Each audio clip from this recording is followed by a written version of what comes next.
All right, welcome everyone to the Health and Human Services Committee meeting today. We're in the home stretch, but a lot of good legislation still that can get attention. So if I can welcome everyone here for that. We're going to begin with a hearing only on House Bill 178. I know some people have signed up, but there is a sign-up sheet if there's anyone who didn't get a chance to. I think we have this here, so just let us know over at the desk if you have that. But we will begin with a hearing only, and Representative Hogan. Thank you, Mr. Chairman and members of the committee. I think all of us recognize the mental health crisis we got in the state of Georgia. It's something that we really began to talk about in the House and the Senate, and it's something we really need. In fact, we've waited too late. And for my concern about mental health, to begin talking about it, it's something that's long overdue. I think the governor's interested in it, the First Lady's interested in it. I've talked with her several times and also talked with the governor. I've got a bill, House Bill 178, which addresses community mental health, people who you normally find in the jail, who are individuals who have been in and out of jail. They're a menace in the community. And this addresses those individuals and tries to make sure that they stay on their medication. And it's done through the probate court. And we have a probate judge here with us today who's been very actively involved in helping me with this legislation. I also have a parent here with me who's been real active in this legislation. And I hope and I think we've addressed all issues in trying to deal with the individuals who are very sick in the community and who are causing a lot of problems in the community. Most of our jails, community jails, county jails, state prisons are loaded with mental health folks who don't need to be there. And this addresses that issue through making sure they take their medication.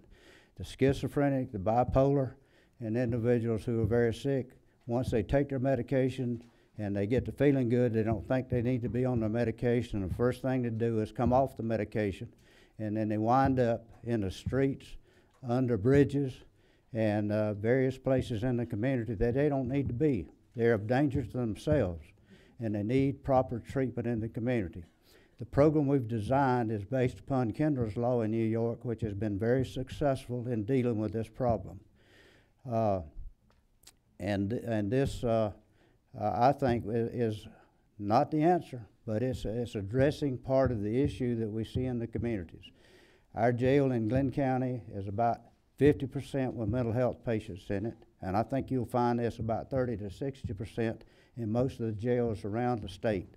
Our psychotropic beds run about $175,000 a year just in Glenn County, trying to support those individuals in the jail. This is a bill working through probate court that orders assisted outpatient treatment and a mechanism for following up with them in the Community Service Board and adding a couple of staff in the Community Service Board. It is a pilot project. The area has not been selected where the pilot project would be held, but we could keep the statistics, find out what kind of difference we're making in the community, and I think it is one way to address our severely mentally ill. And I'd like for Judge Tate and Ms. Haynes to come up and answer any questions or address this bill for me, because they've worked very, very hard on this bill. Thank you, Representative. Apparently the podium mic is not working over here now, so we will take our testimony from the table here unless something changes. They would introduce themselves, tell where they're from. Would the committee be okay with waiting on the questions, or did you? Okay. Welcome. Thank you for being here. I'm Susan Tate. I am the probate judge in Clark County, the chair of the Council of Probate Court Judges of Georgia. Well, I started to say Mental Health Committee. I'm the immediate past chair of that committee, and a backup judge for our mental health court in Athens, Clark County. I'm Nora Lott Haynes. I live in Atlanta. Hey. And I'm representing 9 people who have lived through the sadness of the lack of laws for people with serious and persistent mental illness. I'm also engaged in a research project in Savannah for studying severely and persistently mentally ill. I just want to mention a few highlights of this bill, although both Ms. Haynes and I and Representative Hogan will be glad to answer any questions you may have. For one thing, this bill would add a couple of positions to community service boards, assuming there's funding appropriated for that. One would be an assistant outpatient treatment program director who in each individual region, or if the pilot project is in just one area, there would be one person added to begin with, who would be the liaison between the assertive community treatment team with the community service board or the locally run mental health center and the courts. Right now, the CSBs can't charge for the time it takes to draft these petitions for involuntary outpatient treatment or for the time spent in testifying at the hearing. I think the only thing they may be able to charge for is for doing the evaluation, which of course sometimes they have to do anyway of patients who they come into contact with. And then very importantly, there would be the position of care manager added. And the purpose of the care manager would be not only to ensure that the patient is complying with treatment and continues to comply with the treatment that's ordered by the court, but would also make sure that the patient is getting the type of treatment and supportive services that the patient needs. We have seen through our work in mental health courts that it generally takes about 18 to 24 months for a person to be moved through different types of therapeutic programs and be able to learn enough about their illness and examine their triggers and learn coping skills, that sort of thing, to be able to gain a solid foundation for recovery. And just being in the hospital for a few weeks only gets them stabilized.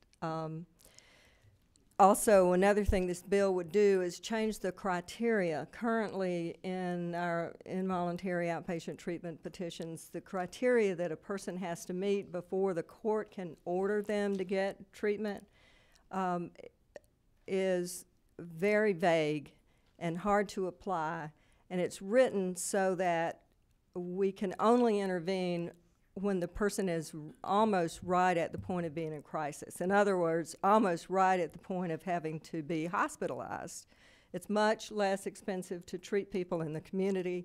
Also, intervention is much more effective if we can do it earlier. So this bill would change the criteria such that it's a lot more specific, a lot more objective than what we have now, but it also would enable us to intervene a little earlier in the patient's downward spiral. And then finally, I just want to say that although a lot of the mental health courts around the state have had remarkable successes and are doing really well, I firmly believe that a person should not have to commit a crime to get the treatment and supportive services that they need in the state of Georgia. Thank you. I unfortunately have an adult son who has a serious and persistent mental illness, and he has what is called anosognosia. And if you don't know what that word means, it means he has no insight into his illness. He is very, very sick, but he does not think he's sick. Unfortunately, also, he's been under 3 of Georgia's involuntary outpatient commitment orders. And I can tell you from experience that they don't work. No one holds him accountable to follow the order. When the year's up, that's it. There's no evaluation. He just goes his merry way. And then, of course, he gets sick again and recycles. He's been in jails and prisons. He's been hospitalized numerous times. He's been homeless. He's disappeared 42 times. When he goes from one county to another county, there's no accountability. He just knows that if he goes from Glenn County, which is where he lives, into another county, that he won't have to follow the order. And I just wanted to remind you, for those of you that remember the young student at Virginia Tech, Cho, that went and did the mass murders at Virginia Tech. Do you recall that? He was under an involuntary outpatient commitment order in Virginia, and it was just as ineffective as Georgia's laws are. So as a mother, I just pray that we can improve the laws to help the thousands of people that we know suffer with anosognosia and have no insight. I think that's the very least that we can do, is just support these people who are really, really seriously mentally ill. As Representative Hogan and Judge Tate said, this would be a pilot project. As you also know, Georgia has 159 counties, and that's a huge bunch of people. So what we want to do is to do a pilot project to try to figure out how to improve Georgia's involuntary outpatient commitment laws. So I hope we can consider this next session. Thank you. Thank you very much. We do have a couple of clarifications or questions for the author as well, if y'all don't mind staying. And I guess we got the one microphone to share. Go ahead. I'm going to start with Representative Petrie. Thank you, Mr. Chairman. And some of the questions I had were just answered. But I do want to, first of all, say to my good friend, Representative Hogan, I know you are a psychologist and appreciate that you are carrying this bill. And also know Ms. Haynes and have long respected her work for those that have mental illness in this state. I have long believed and know from my work in the community that our greatest failure, I think, in this state is to deal with mental health, our behavioral health side. And so a couple of questions. First of all, so this proposal would allow the CSBs. Okay, so this would be just placed under the CSBs. One of the things that is a concern to me is that most of our CSBs do not even have psychiatrists. Are y'all aware of that? Most of the individuals that we serve in this state through our community service boards are served by family practice physicians, which I think is unfortunate. Because either we can't find physicians or can't pay them, and obviously we have a dearth of psychiatrists in this state.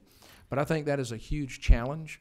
And so my first question is if you were going to pilot this program, would you pilot it where you have a real board-certified psychiatrist that might be helpful as well as you go through this process, or have you considered that in any way, shape, or form? That's my first question. We have expanded the area of licensed mental health professionals. There's a lot of people out there that, and I don't want to belittle psychiatrists, but a lot of people that work day to day with the mental health folks out there can do just as good a job as a psychiatrist can. The nurse specialist in psychiatry, mental health professional counselors, marriage and family therapists, these are all licensed clinical social workers. I'm concerned after working 34 years in mental health that these individuals can do as good a job as a psychiatrist can. Yeah. Okay. And I probably would disagree with you there. Having served I know people that your dad's a psychiatrist. It's not just about that. So 27 years I've been serving right. folks with any number of mental illnesses, particularly those that are geriatric. Yeah, and I worked 34 years. And oftentimes they don't get the adequate specialist attention they need. So my question again a lot is of if you're lot going of to do the a pilot. individuals when I worked in the state facilities, a lot of those doctors in there were not licensed doctors, and they would call themselves psychiatrists, and a lot of them couldn't even speak English. That's all of that speaks to my point, which at the end of the day is I believe we need to be doing our best to find more specialists. If we're going to try to improve mental health, I hope everyone here would agree, we've got to find a way to get more psychiatrists in this state and to have them available to those individuals that are indigent being served through our community service boards. We need specialists. And so if you were going to pilot this, I would recommend that be a consideration if you want to really understand and discover in a given territory where you want to pilot this, how successful it can be. It would seem you would want to create the ideal situation for success, right? Well, this would That's fit what I'm speaking to. right into my area down in Glenn County. We have a psychiatrist that works for the mental health center. I'm glad to hear that. That's a good thing. And I want to ask Miss Hames, just could you spell, because I want to research this, agnosignosia. I want to learn to, I hope all of us here want to learn better, learn more. Can you spell that disease for me? First of all, that is my worst subject is spelling, but I did write it down. Just say, perfect. Thank And you. I want to understand also it. would like to say that, Georgia's ranked 50th in the number of I mental do health indeed. providers. That's why I highlight it. Yeah. Okay, it's a Greek word. It's ANOSOGNOSIA.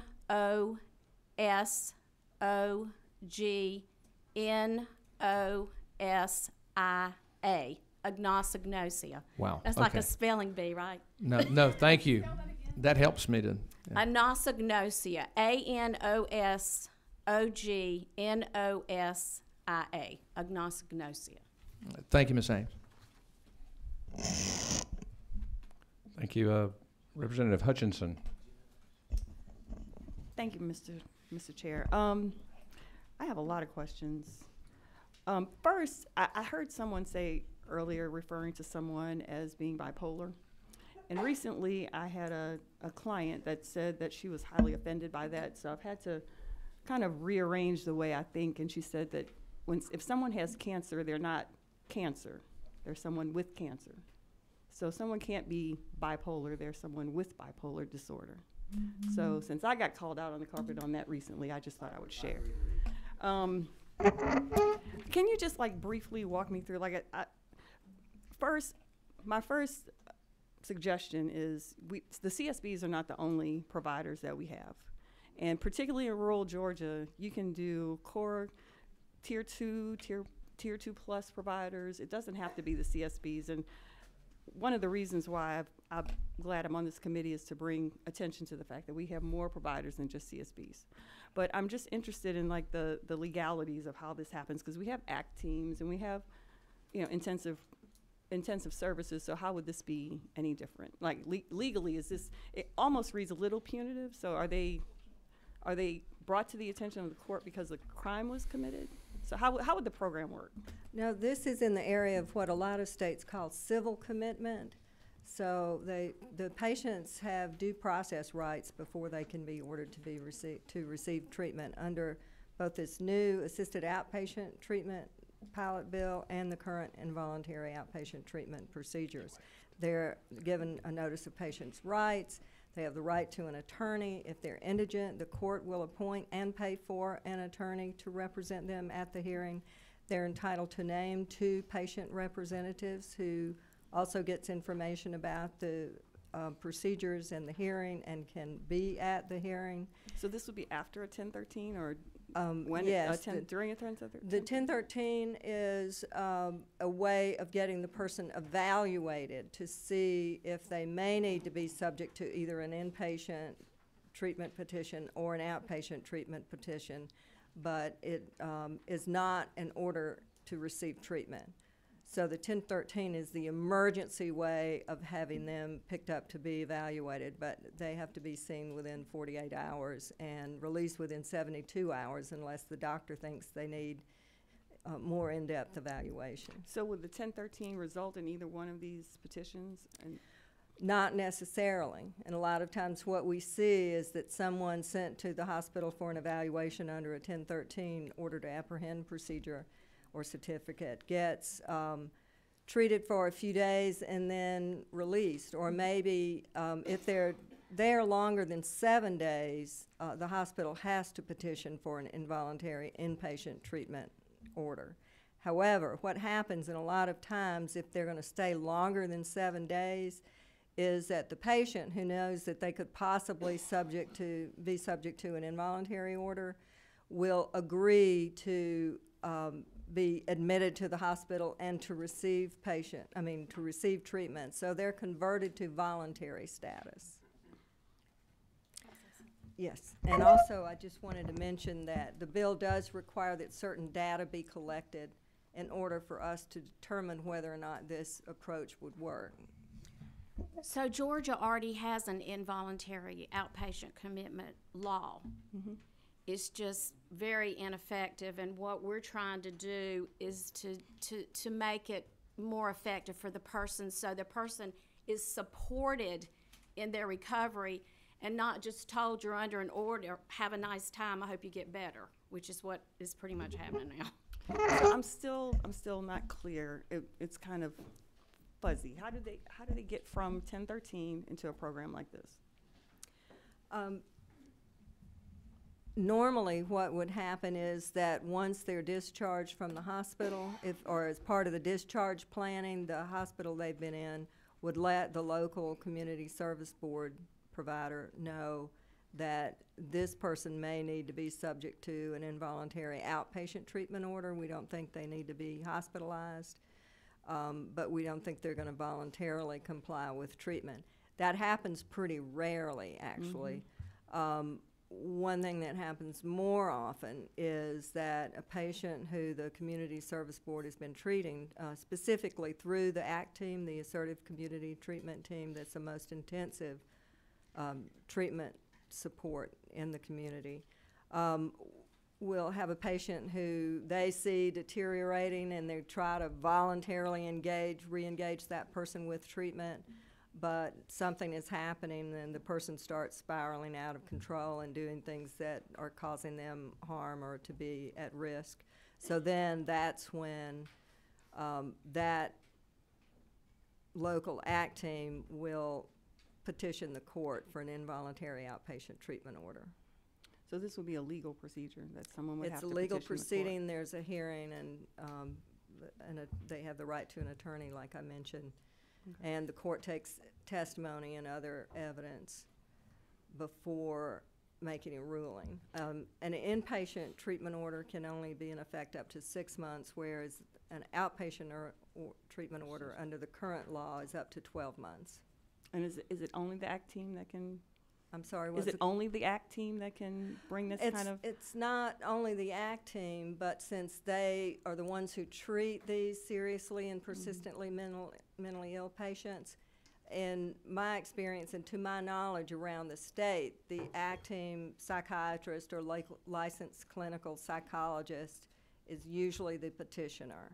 We've never had anybody else petition for an outpatient treatment order under existing law, to my knowledge. And I do a lot of training around the state of how these are supposed to be done. And is ACT teams trending?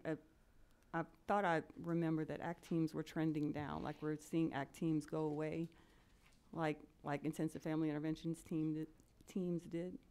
Well, the department has undergone some changes because of the settlement agreement with the Department of Justice. And mobile crisis teams have been rolled out and different types of services. Rolled out and rolled back. And rolled back, right. And may or may not be working depending on what area you're in. One of my fears is that because the settlement agreement is expiring, that then there's not going to be any requirement that Georgia provide mental health services to these people who we see are continually falling through the cracks. Okay. Thank you. Judge, I'm sorry, but I think this governor is very concerned, and I think we've been through one settlement agreement, and I don't believe we want to go through another one. Right. And that would be one way to get another crackdown. So, I really don't think you'll have to be worrying about it, and there'll be a bunch of us raising a lot of concern about it if that was even contemplated. Okay, we ready for, okay? All right, Thank you, Chairman Right. Cooper. all right. Anything else from, okay, we have 2 people that want to speak. David Kidd.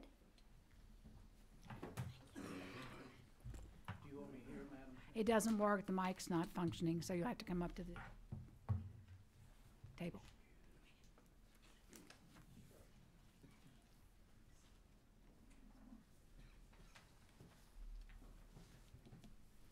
Thank you. I'm David Kidd, and I'm from Crawford, Georgia, and I'm currently serving as the president of the Association of Community Service Boards in Georgia. I serve myself on the Advantage Behavioral Health Service Board based in Athens, Georgia. We cover a 10-county area there, and circling Athens. I'm the county representative from my home county, Oglethorpe County. And the Community Service Board Association, we're not here to oppose this bill at all. We, as the public safety net for the state of Georgia, we believe strongly in access and the need for more access for people with persistent mental illness and substance abuse, all the behavioral health issues. It's been our concern and the concern of my board and the CEOs with the CSBs is this: we're looking at a bill that's got the CSBs written all throughout it, but we're wondering about how we're going to be able to pull this off. We look, as it stands, we look forward to working with Representative Hogan and this committee and the legislature throughout the spring and the summer and into the fall, if need be, to shore up this bill to where it can be what it's, I believe, everybody's hopes it will be. And it can be. And we're in full support of that. And I appreciate this from the chairwoman that we've been given an opportunity to hear more about this bill and y'all ask questions about it, because we're concerned about it and we want to know more about it too as an association, and we want to be at the table, and so I think this helps a lot in doing that. Thank you. Are there questions for Mr. Knight? I want to say there seems to be a feeling that we want the CSBs to be a vital part of several of our bills, and yet there seems to be a movement to exclude you in the discussions and the decisions that are being made, and I think that is a setup for failure. And if you don't have the resources to carry it out, that's another reason, you know, things would fail. So if we want this to work, everybody that's got all the parts and people that are going to be involved in it, you know, have to work together and have to have enough staff to make it work. And if the sheriffs are in it, they don't want to do anything. So if it has to do with transportation or anything right now, and I'll probably hear from Sheriff Norris tomorrow about that, but you know, so I think we better get everybody aboard over the summer and whatever as we work through this. Thank you for coming. We have one question. All right. Thank you, Chairwoman. Representative Hutchinson. Piggybacking on what she said, we do see a lot of CSB, reliance on CSBs in a lot of bills. Can we change that language eventually to CSBs and core and tier 1, tier 2, and tier plus providers instead of just the CSBs, since there's only a handful of them in the state? That's a good point. Thank you. Okay. Thank you. Mm-hmm. Thank you. Apparently anything is possible down here. Just decide what to do. Representative Dempsey. Sometimes anything's possible, Yeah, but maybe not right. always. Yeah, I got that problem too today. Yeah, no, thank you, Chairman Cooper, for this hearing. I think it's real important. I've been made aware in recent years, particularly of people who have worked in the field providing mental health care, and those who I would say are parents of adults who are kind of caught in this exact place, and they're in and out constantly of care. And also incarcerated at times, and that's the only way. And at one time they would have been hospitalized, and that is not the option that we have today. But I'm grateful for Representative Hogan bringing this forward, especially from your background and experience. I think that's good. I think we're in a great posture right now to have the CSBs, the judicial system, a loving parent here in the room too, to show that care and that concern, and how if we continue to do the same thing, we're going to have the same result. So I think it is important. This is not necessarily an out-of-the-box solution, I don't think, but it is a different way to focus and to look. And I don't see how any of us could ever doubt that there is always more need for assistance in the lifelong care for anyone who deals with persistent mental illness. So I thank you for the start of this conversation, and I hope we get to hear more about it in the future. Anything I can do to help, or certainly I'm curious, so I do want to listen more. Thank you. Thank you. And David, how many CSBs are there across our state? 24. Okay. And located strategically well-placed across our state? Okay. Yeah. Well, when I took over as president, there were 26. There's 24. That may say something about my administration here, but no, it says something about the problems we have here in Georgia. And staffing or? Well, yeah, I appreciated the question regarding psychiatry, and we do have, all the CSBs use psychiatrists on some level. They may not have them in-house, and certainly funding's a huge problem with that, but quite frankly, we can't pay, we can't pay our way into hiring the psychiatrists we need. We're just not making them out there. We're doing, Dr. Mark Johnson at Gateway CSB out of Savannah, Representative Hogan's local CSB there, is doing some wonderful things with the medical colleges now with internships around psychiatry and all. So that pilot program is going to be fantastic. So, but we need that across the state. Okay. I think we had 2 or 3 psychiatric residents graduate in the last couple of years each time, or finish their residency. I mean, it's minute number that are, and they don't necessarily stay in Georgia once they finish residency. So, okay. Thank you very much for coming. Yosha, did I say it right? Dotson. Thank you, Chairman Cooper. You're welcome. Thank you, David.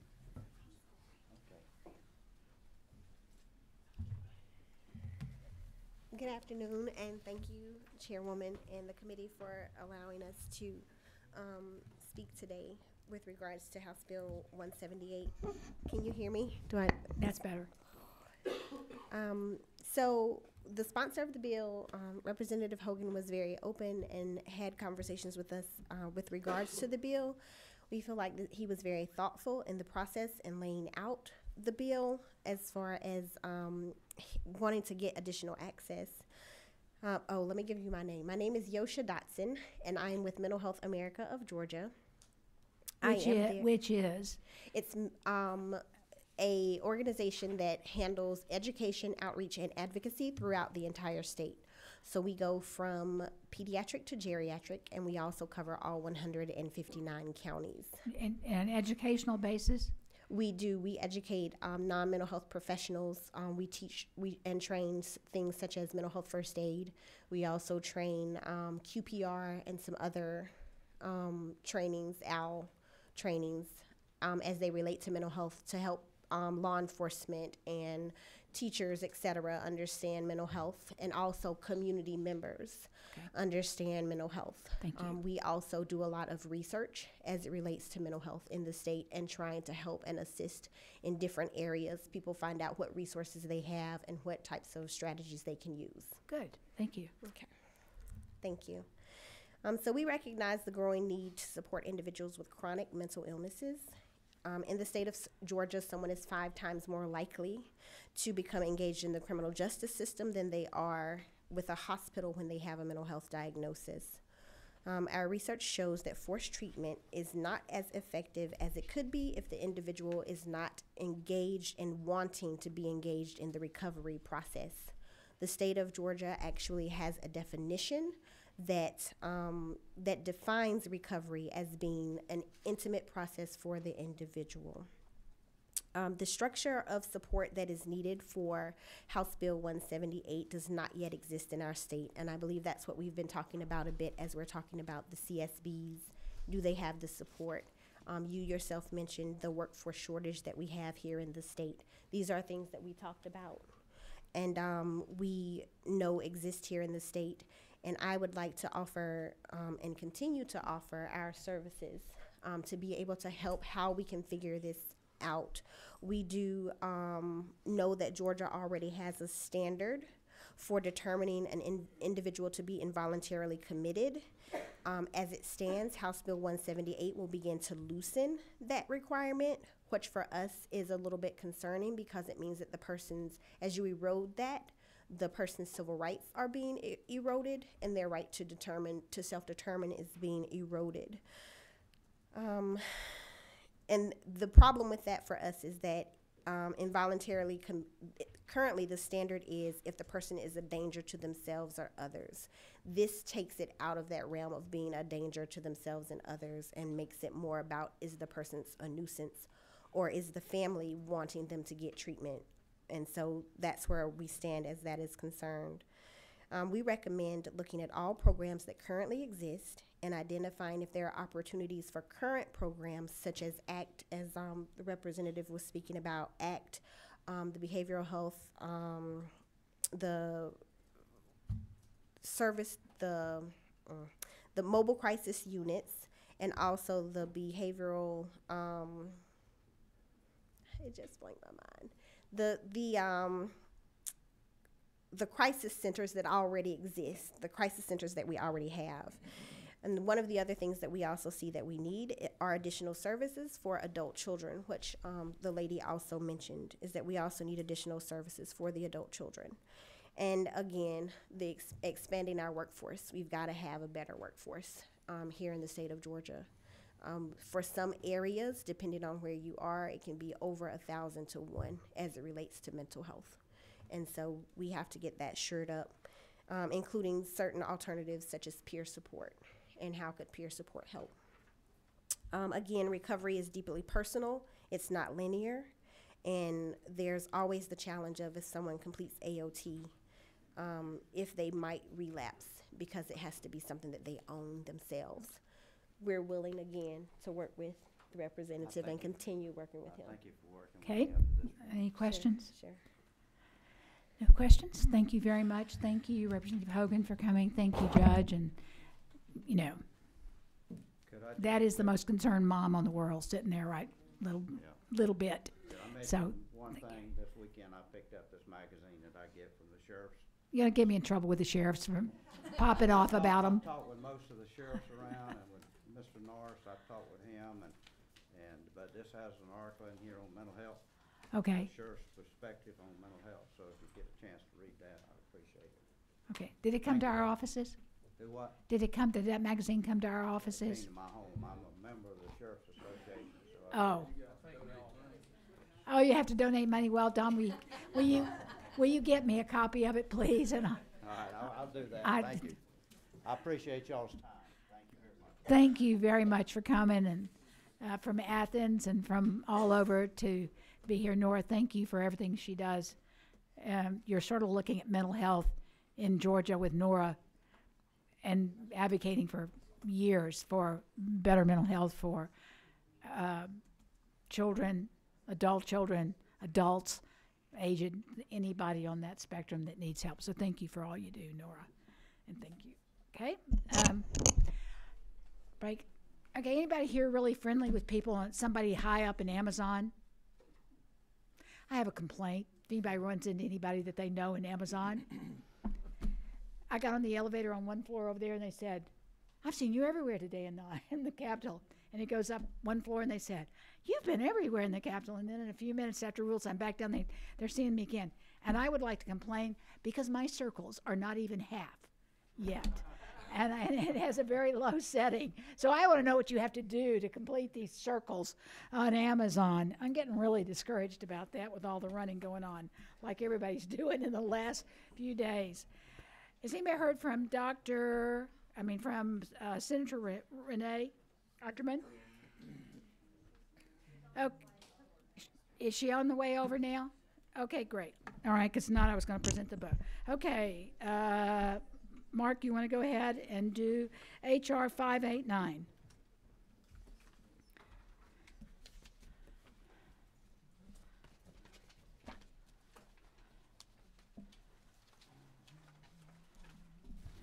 Thank you, Madam Chair, members of the committee, and members in the audience. Thank you for being here.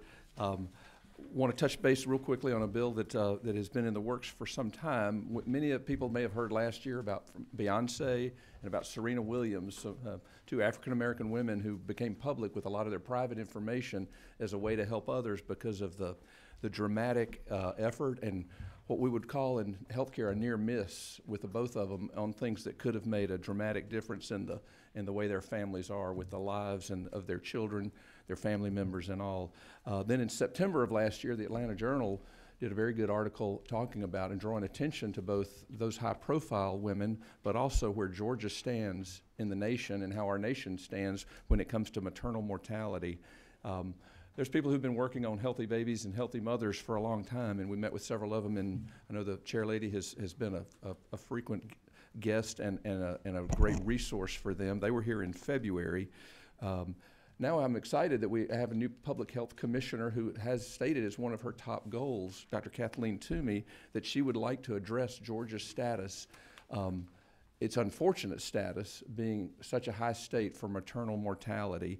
So that is the impetus. Those are several of the things behind House Resolution 589, which would establish a study committee to review maternal mortality in Georgia, but not just review it, to also gather the resources together with many of the people who care deeply about this situation.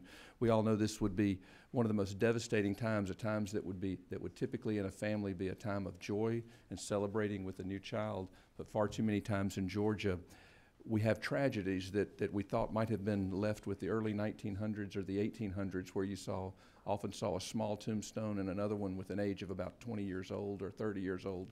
So we look forward to making some progress on this. I don't want to imply that we haven't been making progress already. Several years back, I believe it was in 2013, SB 273 established the Georgia Maternal Mortality Review Committee, and that was a well-organized effort to gather data. There is a lot of confusion. I know we've talked at some time on, well, how long after delivery do you count a death or morbidity, which would be an illness? How long afterwards? It's currently typically 42 days. Some have suggested, and I know we have some bills that we've been talking about, maybe that our coverage needs to go to a year, because certainly postpartum depression and the efforts with that may not always show up in the first 6 weeks or so. So we're looking at different options, and we want to try to have a coordinated way we can look at all the things that affect pregnancy and the health of the mother, and of course, obviously, that affects the health of the baby, the health of the family. So HR 589 would establish a House Study Committee on maternal mortality to address many of this. We do have these members that are currently part of the Georgia Maternal Mortality Review Committee, which exists under DPH. They've been gathering a good bit of data. The most recent data we've seen reported was 2014. And it's very difficult to comb through some of the death certificates and the data behind a lot of this. It required some permission through HIPAA, the appropriate ways that these entities and these bodies could access these records to try to better get a handle on it. And then the next step would be to get a solution. There has been money. We have $2 million, I believe it's this year, and some of the things that this Maternal Mortality Review Committee that exists under DPH is trying to do is to try to address maternal hemorrhage, as well as improve the treatment of maternal hypertension. People have heard of toxemia. It's now eclampsia or preeclampsia, can even involve seizures and many other problems. So there are things going on, but I think the attention that I think this this deserves in Georgia to improve our standing, but to improve the lives of young families, to keep the parent of the young child alive, is something that should have an extremely high priority. And I look forward to your consideration and hopefully your support of forming this study committee so we can bring back some concrete. We have data now. We've done the data collection. We're getting better at that. DPH will continue to do it, but to translate it into concrete legislative and appropriated actions so that we can make and better inform is something I think would be crucial. So I'd be glad to answer any questions regarding this. I know there's others that may want to speak. We do have questions. Representative Beverly. Thank you, Madam Chair. Gentleman, you. Sure. First, very good bill, resolution. I appreciate you doing this. Is this a part of, there was a sort of larger conversation that's been going on for several years with Representative Abel Mabel Thomas and Representative Park Cannon and Shannon. Is that a part of this sort of brain trust that you guys kind of have, or is this something different, sort of? I have talked with members of the Black Legislative Caucus because of the particular, matter of fact, your Chief Deputy Whip, and I have discussed this because of the fact that the inordinate, if America's rate is high and Georgia's rate is even higher in the high end, then the African American rate is, like, I believe 3.3 times higher than that. So as far as when we address this, that's one of the key things that we want to do as we have the data being collected very wisely and appropriately, is to start just honing into it. So, but I have not worked with the other representatives that you mentioned. Okay, great. Thank you. Very good resolution. Thank you. Representative Henson. Thank you.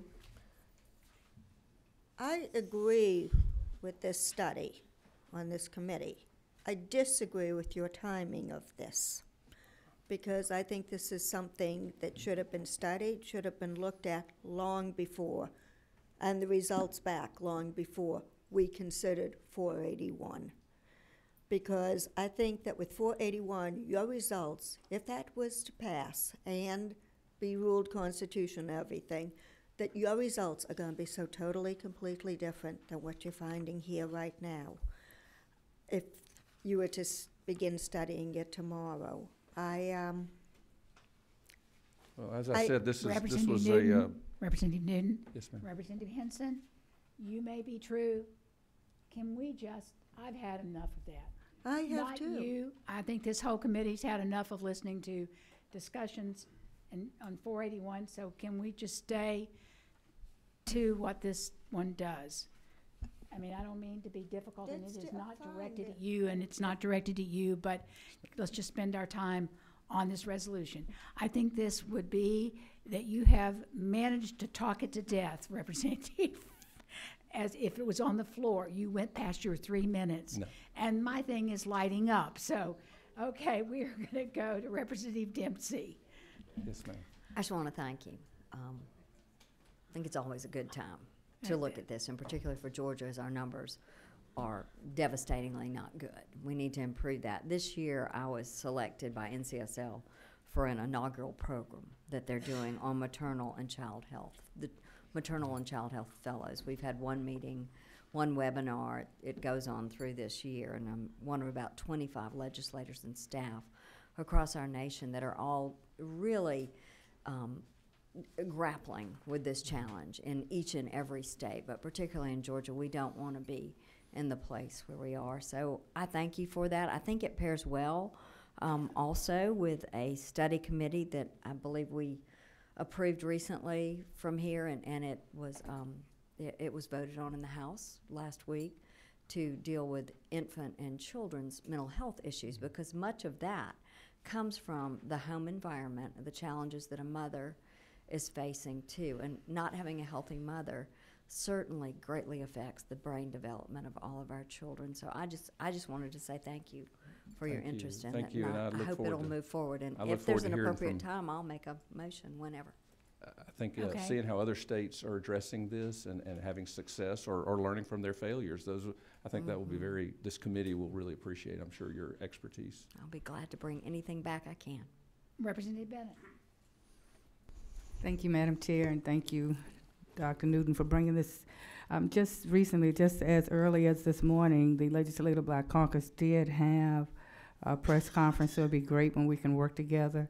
We have House Resolution 477 that Representative Kendrick and Representative Mabel Thomas has submitted also for a study committee on infant and maternal mortality. So it'd be great. This is an opportunity where we find common ground. However, from the perspective that you mentioned, it does impact the African American community to so much higher standards, so much higher data stats, that I'd be happy to be able to collaborate with you on that. Thank you, Okay. ma'am. Thank you. We have two people that want to speak to the bill. Daniel Thompson. Table, because the podium mic is not working. I guess we've worn it out over the session. Thank you, Madam Chair and members of the committee. Pardon my voice, I'm getting over a cold. My name is Daniel Thompson. I'm the Executive Director of the Georgia OBGYN Society. We're the statewide medical association for OBGYN physicians, and we rise in support of HR 589. Thank you for hearing it, Madam Chair, and thank you, Representative Newton, for bringing it. The Georgia OBGYN Society, in partnership with the Department of Public Health, actually coordinates the Maternal Mortality Review Committee in Georgia. And it's about a 40-member committee of physicians, multidisciplinary, volunteer committee that come together quarterly and review maternal death records and make determinations on pregnancy-associated versus pregnancy-related. So we are certainly highly interested in this and look forward to working with the study committee. We've got a lot of momentum moving forward on preventing maternal death in Georgia. Done a lot of good work, and looking forward to doing more good work so that we can maybe be a state one day that has no maternal deaths. So thank you very much. Okay, any questions for Daniel? Representative Schofield. No, actually for for Representative Newton. Oh, go ahead. Thank you, Madam Chair. I just wanted to bring your attention to line 18, and it was about the members and the officers. Just wondering if we can change the amendment number of the committee members from 5 to 7. The request as it is for 7 members. Two would be the Georgia Maternal Mortality Review Committee members plus. So it is 7 already. Are you saying up it to a total of 9? Yes. Representative, I'll step in for him. Please do. I don't I remember defer. us going over 5 members before. I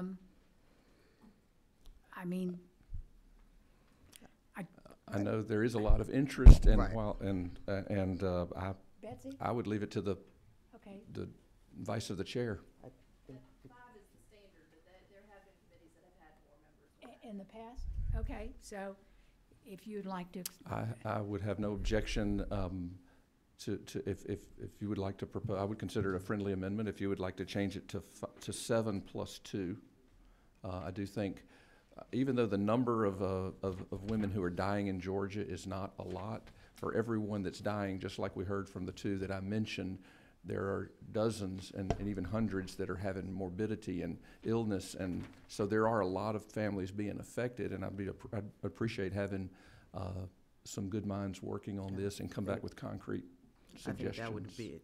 At the due time, I'd like to make a motion that we. All right. Okay. It's a pretty simple amendment. Thank you. Okay. One of my favorite colleagues in the House, on the other side of the aisle, Representative Able Mabel Thomas.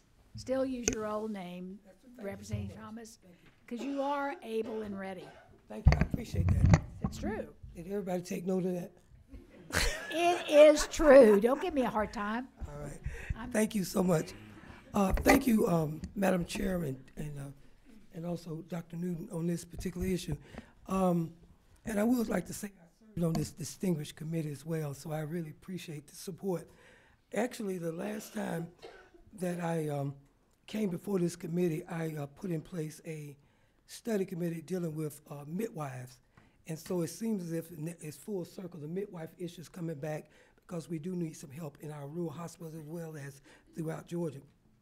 I'm the second signature, and then Representative Bennett has stated, which is House Resolution 447 that talked about the same issue.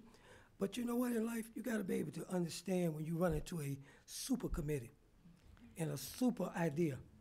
And so when I found out that there was House Resolution 589, listen to this, by Newton of the 123rd, Hatchett of the 150th, and his role in the GOP, England, chair of the Appropriation Committee, Jones, the Speaker Pro Tem, and Patty Bentley of the 139. I said, don't worry about 447. Let's just go with this one, because this is a leadership has embraced this. And it's been a long time coming because members of the caucus specifically have been pushing it. Members of the Women's Caucus has been pushing it. And so I rise in support of this resolution, specifically with the 2 additional people, because what we do believe to give the type of strength to this resolution and committee would be To be honest with you, we would believe that 2 African Americans could serve on it because of the impact it's having. It's 3 times, like you said, 3.3 times African American women are dying at childbirth, and there needs to be some insight, on the committee as well as people giving testimony to it. And so I don't have anything to say because I think you're right on target. This is a power committee, and I think that with the 2 additional persons serving on it, preferably me as one of them, I think that we will do a great job. I'll make sure and make that recommendation. Are you suggesting that besides adding 2 people, she adds 2 African American female legislators, since they're the ones who give birth and to it? I'm just going to be straight. Yes, I mean I think it will give the type of strength to the committee, and it'll be what they call bipartisan as well. And nobody will ever be able to deny this group of people. Well, I want to know, since we have one of your leaders here, are you going to let Mabel work with your freshmen on how things get done here and how to how to work together? That's an absolutely yes. Okay, good. With some of the freshmen might find out how things go. Thank you. Okay. All right. That's the last. Nope. Is it Schofield's thing is on? Who have I got? Oh, Representative Howard. If we're going to do an amendment, can we say a minimum of 2? Oh, a minimum of 2? All right. I mean, because we don't want to, there may be some others that might automatically fit into the, what you're looking for. You're exactly right. That's a good catch. All right. Okay. Representative Schofield, you want to, well, first of all, let's get a movement on the resolution. Okay. Okay. Sorry. I was fixing to come to you. All right. So moved that we accept it. We got a set amendment in a second. Okay. Now for an amendment. So I'd like to make a motion that the amendment be changed and will read as follows. The committee. On what line? On line 18.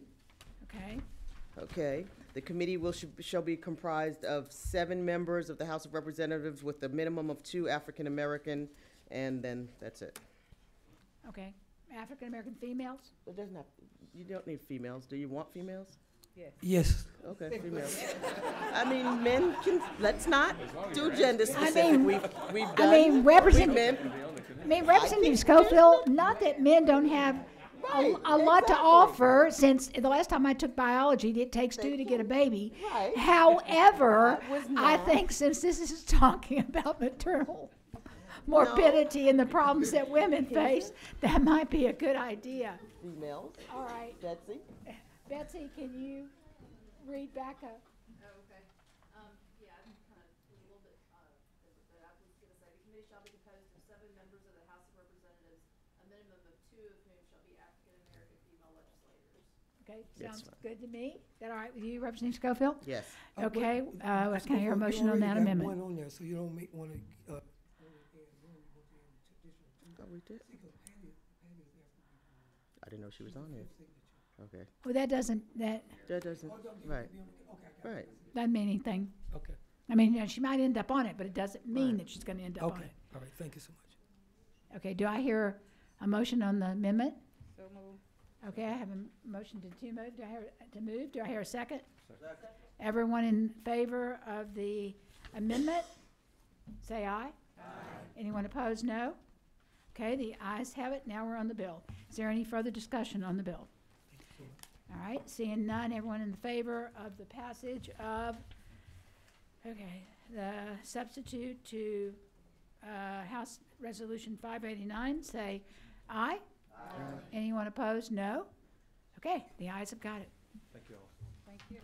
Senator Unterman, welcome back to Health and Human Services in the House. Yep. And look where you're look, I know, look where you're going now. Or at least we're hearing that. Okay. Is that a definite decision, or?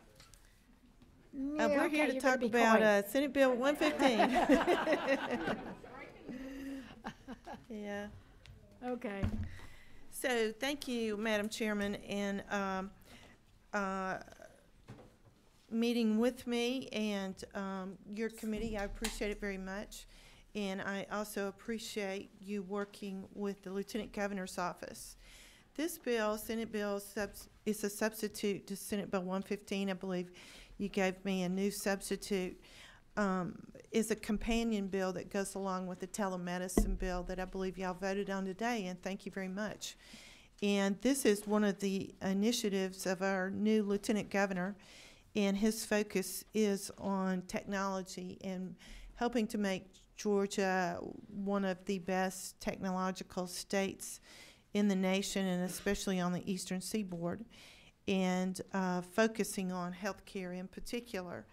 And the other bill, as you remember, dealt with redefining telemedicine, and this particular substitute goes right along with that, revising the Medical Practice Act.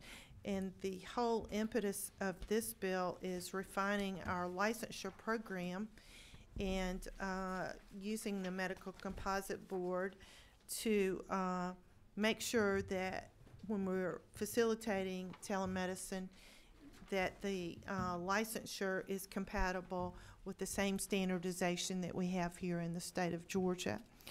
And I believe on page 2 that there was a change from the original bill. It passed the Senate unanimously, but there is a change, and I believe that it's lines 39 and 40. Yes. And this allows the composite board, if there are any needs to change, this gives them the purview to be able to do that. And I'm completely in agreement with that. And just a moment. Oh, sorry. They passed out the last one. Okay, LC 33 801 2S. There's a 5S. 12. Yeah, 12S. Wait, this one says I later have number. 5S. Wait a minute. Wait. No, that's okay. That's okay. It's I have one. no. Hey guys. Okay, there was a later copy. All right? Let me explain. We still have to sort out how medications are going to be given when we do telemedicine. Trying to accommodate somebody, it seemed that they had gotten agreement with the doctors and all the different doctors. And we did up a sub. Well, they weren't in agreement, and there were things like, psychiatrists feel like if they're going to take care of the mentally ill, that they need to see them at a point. And what exception are that you shouldn't be able to order Schedule 2s and benzos on that case, and how long do you order medications for? And so what happened, since there was no consensus, I pulled that later edition, and luckily we had not thrown away the first one the first correction that we had done. That is why we are working off this one, right? We are working off of, you read it out. 338012S. And everyone has a copy. I'm sorry, they passed it out and. So Madam Chair, we can discard 8015S. Yes. Okay. And that is the problem that we run into when we're trying to improve things at the last minute, and we are into the last minutes. Okay. Who's number 14? Henson. Okay. Are there any questions for the author? Did I give you the wrong one? Oh, sorry.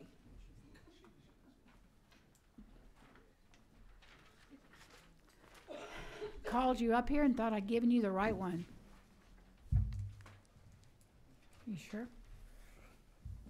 Okay. Is it okay? It would just have those, it would be on the right lines. Yes. Okay, it's on the right, correct lines. Yes. Okay. Are any questions for the senator? No questions. All right? What's, okay, Representative Petrie. Yes, just a quick question for Senator Underman. On, again, just seeing this, on line 42 on the 8012S version, where we say, actually begins on line 39, and I think you mentioned there were some changes there. A person issued a telemedicine license pursuant to this code section shall not be authorized to engage in the practice of medicine while physically present in this state with respect to a patient also physically present in this state. I just want to make sure I understand exactly what we're saying there. Right. And of course it does say, provided, however, that this subsection shall not apply to consultation provided in response to an emergency. I just want to make sure we understand that fully well. Representative Newton wants to answer your question. Okay. If you don't mind, we've had teleradiology for a good while, and they'll have a license. What this does is make clear that if someone is in another state and is practicing telehealth or telemedicine, that they can't then use that license, this more limited license for just telehealth, to come to the state and start practicing medicine on a patient in Georgia. That would require, just like it does now, a full Georgia license. Okay. So this only allows them, if they're at a distant site, to do distance, outside of state lines. If you're going to be in the state, in the same state, and both of you are in Georgia, you got to have a full Georgia license, is my understanding. Right. That's fine. Well, But it wouldn't encumber someone being able to use telemedicine who's a physician that's licensed to practice in this state as well, right? I just want to make sure it wouldn't do that. No, we already. Okay, got you. That was my concern. Thank you. Representative Henson. Thank you. I just had one question, actually, is in this area when we talk about in response to an emergency. If they wanted to consult with someone in another state that on a particular issue, I guess what's the time frame for someone being able to get a license to practice telemedicine in the state of Georgia if they're in another state? I mean, is there a long time frame? Is there short if that particular physician happened to be an expert in his field? Well, would that be considered a consultation only, or what? Well, it certainly will be. Okay, we're moving toward compact license. Now, we passed that bill, and 35 states have joined the compact for the physicians. So if a physician has a compact license, it will just be almost immediate. Because the compact, before they issue those licenses, check out what medical schools they went, whether they've had an FBI check. They have done all of the backgrounds and things that, we normally do. If they're one in the 15 states, is that right? I'm tired. 15, that do not belong to the compact, they would have to go through the process of getting licensure. And the board here already has a procedure that they do with telemedicine, but it will take some other time. I don't know the exact length.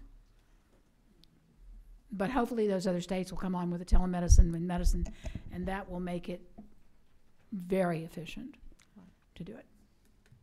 Okay? Representative Hutchinson. Thank you. I had a quick question about lines 44, 45, and 46. The person issued a telemedicine license shall immediately notify the board of any restrictions placed on his license. Are we relying on self-report, or is there another way to catch that? Okay. My expert on licensure over here, Representative Newton, answer that question. Usually you have both. You're required to report it, but those states are also required to report it to the National Practitioner Data Bank, and then the states all query that on a continuous basis. And so this is not the only way we would find out. The state will find out through the regular query process. This just puts an affirmative requirement on the provider as a condition of your license. Okay, thank you. Okay. Representative Hawkins. Yeah, just point of clarification. This is actually a license for telemedicine and not a license to practice in the state. Right? If they're out of state. Right. This is only a license to practice telemedicine. So Right. they do not need a Georgia license to comply with this. Right. Okay. So that could be done fairly quickly then? Okay. Well, I mean, they just want, I mean, I'm sure they would want them to have an FBI background check and see if there's any outstanding Well, yeah. complaints. I would against- think we're probably talking about experts in the field of oncology and things like that, MD Anderson, I mean, you Yeah. know, we're talking about upper level here. So, okay. Representative Pruitt. Thank you, Madam Chair. I just want to get a point of clarification. The bill we passed earlier today, if I'm not mistaken, was physician to physician, and the patient had to be at one of those locations in order for the consult to happen and the doctor to get paid. Am I correct on that one? And then this one is physician to patient directly. Outside the state. The doctor outside the state and the patient in state. Right. Okay, thank you. Okay. Any other questions from the committee? We don't have anybody who wants to speak about it. Okay, what's the pleasure of the committee? Oh, we do have one person that wants, sorry. No, I think Jesse probably was going to speak when it had medicines on it. Jesse, you want to still speak?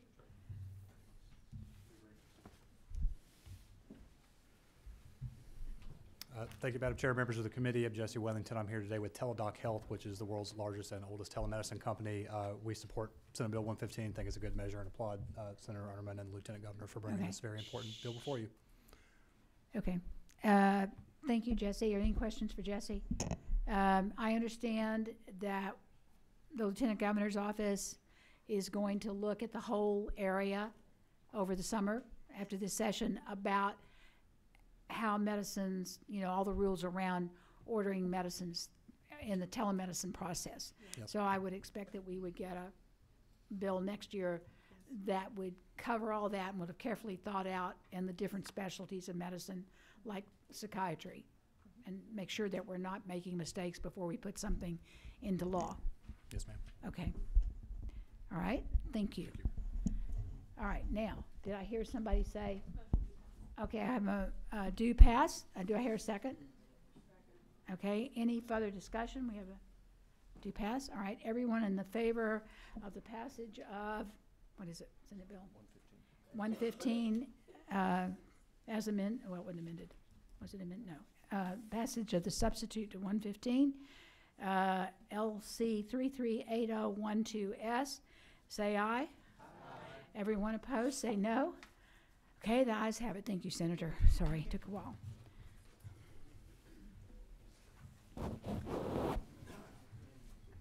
And you can come tell us when you make your decision and let us be the first to know. Like that, since you started out with us in the House. Okay. Katie, and you have House Resolution 646. I do.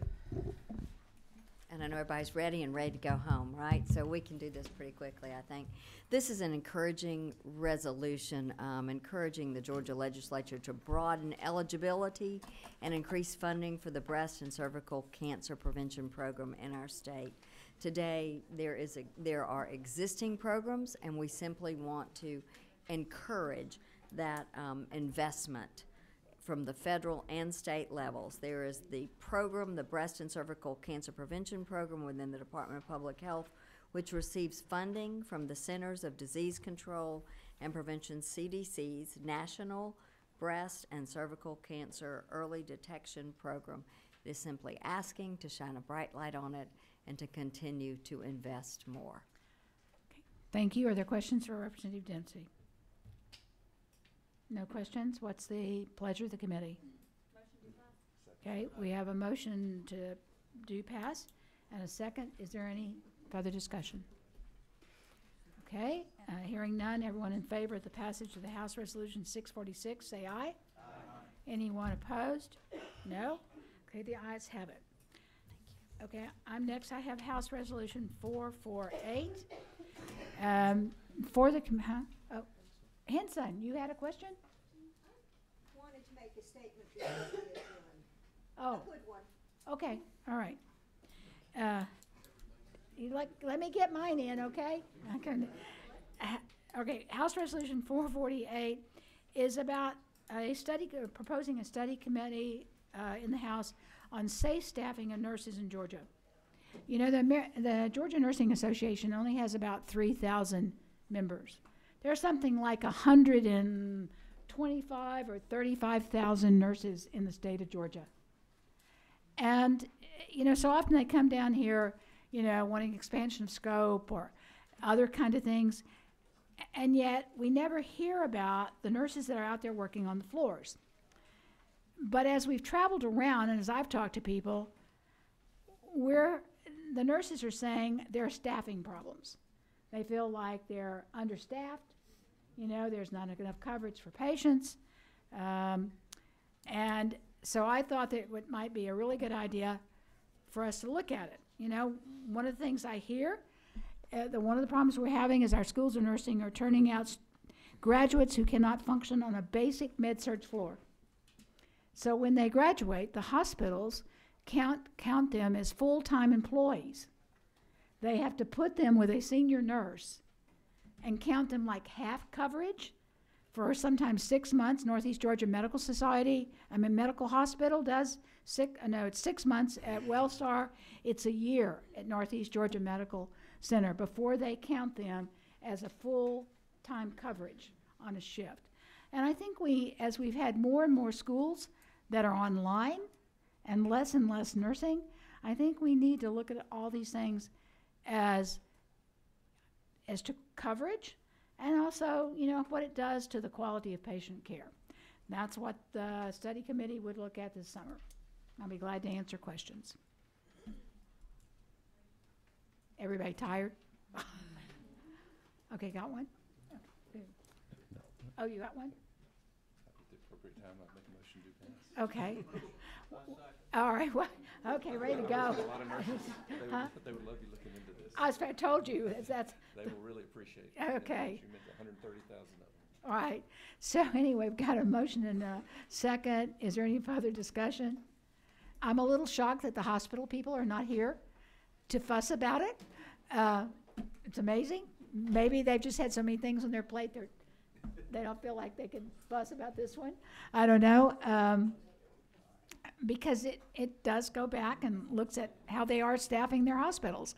But there are no other questions, so everyone in favor of the passage of House Resolution 448, say aye. Aye. Everyone opposed, no. All right, the ayes have it. Thank you very much. Now, Representative Henson, you had a statement you want to make. I do. I want to, first of all, thank our chairwoman for the entire year, but especially for bringing issues before us, not in the terms of bills, that are very, very relevant today. And I think it's happened twice, but the one that I can refer to the best is last Friday, that she had the young lady who talked about vaccines. There's a spokeswoman for, I guess, GlaxoSmithKline about meningitis. And it's really something to take home and to think about is she had no idea what the symptoms were. We hear the word. But we also, the importance of vaccines. And I'm addicted to Madam Secretary, the show on Sunday night. And and they're very relevant on things they do. But guess what the whole show was about on Sunday night? Vaccines, worldwide epidemic of measles, how to curtail it, how to have better requirements for Americans to get the vaccine and so forth. Excellent, excellent show. If any of you are able to see a rerun of it, it's great. But even with a reference at the end to the World Health Organization and some, while the vaccine companies, but you seem to pick on the issues. They seem to pick on the same issues. You're all finding these very, very relevant issues. And I want to thank you for bringing things before us that aren't just legislation, but also very important in the health field and that help educate us. So thank you. Well, thank you very much, Representative. I guess it's the old college professor in me. I feel like there's a lot of interesting things. I will tell you one of the most interesting experiences I ever had in my life was to go to the office of the Secretary of HHS, the National Secretary, and show me their, what they call their war room. And it's staffed 24 hours a day with great big television sets all around, where at any time they know where there's any kind of an outbreak of any kind of illness anywhere in the world. In the smallest village in Africa, you know, to in London, England, that they know what's going on and how they keep up with what's happening around the world and how much information they had. So I was fascinated by that. We tend to live in our own small little world sometime, but we are part of a bigger world. And when it comes to, with people traveling nowadays and moving back and forth and going around the world, when it comes to health and illnesses, that's something certainly we could have. I was just going to tell you, my daughter sent this today, that Rockland County in New York declared state of emergency relating to outgoing measles outbreak. She's in New York. They're popping up all over the place. Representative Hawkins. Yeah. Thank you, Madam Chairman. I just wanted to make a comment and congratulations to Representative Newton on House Bill 589, and to also let this committee know that your Finance Committee, Appropriations Committee on Health does have in the budget $500,000 going to Morehouse University Medical School for the very study of maternal mortality. Great. Yeah.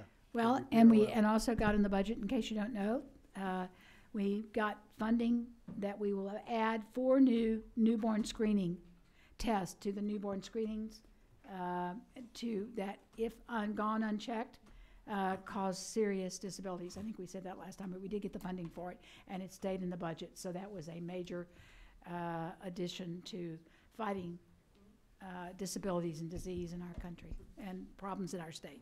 Thank you very much. We are adjourned.